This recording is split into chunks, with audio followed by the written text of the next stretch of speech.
Oh, I was gonna tell you guys about my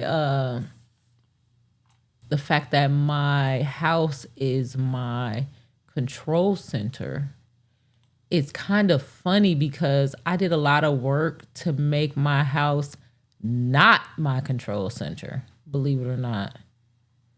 I actually, like, when I first got a house, the first apartment I ever had, that motherfucker was a control center because I come from like having your own shop. Like I'm from that era. I'm that type of Chicago girl where it was like I need my own shop. I need to have my own store. I need to That's why I loved what Justin was saying about the value of betting on yourself. You definitely gonna be broke as fuck though. But I think my time is coming. I think I'm about to retire from brokenness.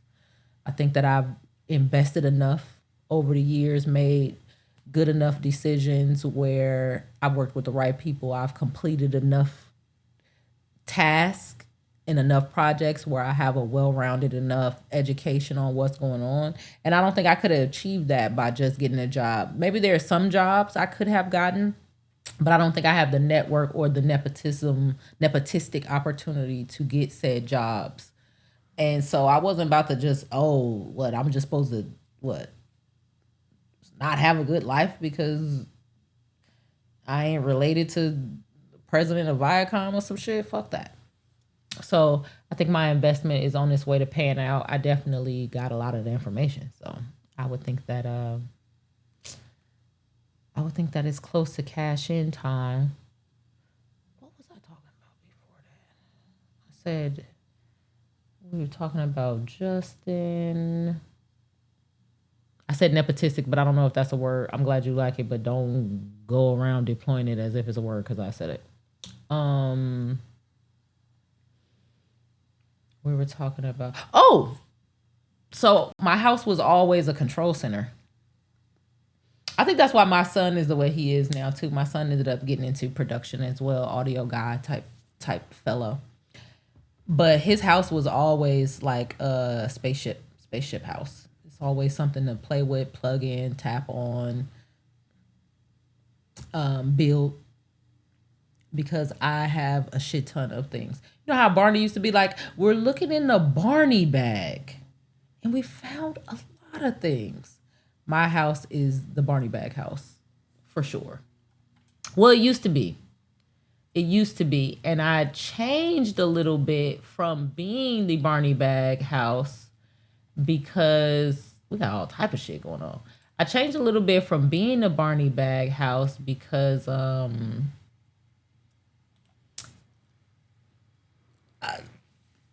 I want to say this? I don't know.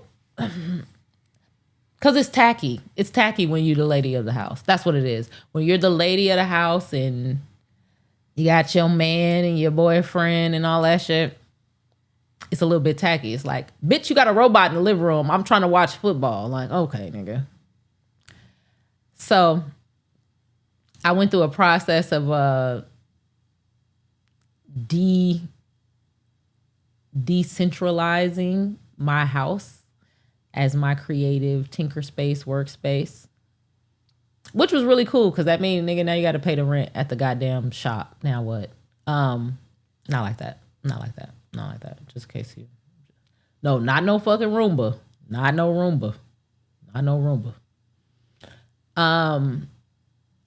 So I had shops. So I had a couple of shops. Then after I switched more into the agency, because what happened is you become the vendor, right? So let's say I'm the vendor for favors or whatever. So I have a shop because at first it's like, oh, I'm real good at arts and crafts, so I'll build this thing for your project. And so first it was like a tinkering shop, almost like a workshop. Build this, build this, build this, build this, right? And it's like, damn, this just took me 2 weeks to build for you, and you gave me, I was about to say $1,000, but I was finna be, hold on. That was finna be. Stop the cap. Nigga, you gave me $400 to build this shit. That took 2 weeks. And then I come to the event and see what you're doing. And it's like, nigga, did I just hear you say you sold this for $14,000? Like, what? And it's because of the setup of agency versus vendor. You know what I'm saying? If you the agent, if you the agency, you have these relationships with these companies where they're contracting you to do this big thing. And then you become kind of the gatekeeper that's like, well, I can name 100 vendors that would love to do this for this place. So nigga, here go $400. Do you want to do it or not? You'll be able to say you did this for Google or whatever the fuck. So I'm like, damn, maybe I need to be the agency. And so I went from shop to office. That was fun. When I went to office, it was like, ooh, nigga, step into my office, nigga. That's when shit started getting, let's just say I was moving in the right direction financially as far as profit margin goes. Like, nigga, you paying how much for that shit? Damn. So that was kind of cool. And then, but then I got used to my shit not being in my house, which was cool. That was cool. It's like, okay, my house is just my house. My shop, my office is my office. That was cool. I got the separation. Plus my son was getting a little older. So it made sense to have the switch. And then I just moved across the street from my office. I got to be honest, because it was too much work. Like, if I get an idea in the middle of the night, I need to come down. I need to come get on my computer, right? So the office has started being too far. So then I moved across the street from my office. So I would just like come down, go across the street to the office, like randomly get an idea, just go across the street, go back and forth. So I say all of that to say, although when I first got here, I was like, damn, I need an office in LA. And I felt a little weird because I moved out. When I moved to LA, I moved out of my office. So moving to LA was the first time not having an office in hella years. Like, no shop, no office, hella years, right? And so I kind of felt at first like, damn, I ain't got no office. I'm a broke ass nigga. My shit is bootleg. But when I tell you, why did I let that nigga talk me into taking my office out of my house? My shit being in my house is so... This is like the old me. And I think that's why some of my old engines are starting to fire like they used to fire. Because I usually had this shit in my house. This was my life. I had this shit in my house. The shit was in my house. So I'm saying all that to say I'm happy. Oh, my phone's starting. I can't hide on the internet for too much longer, y'all.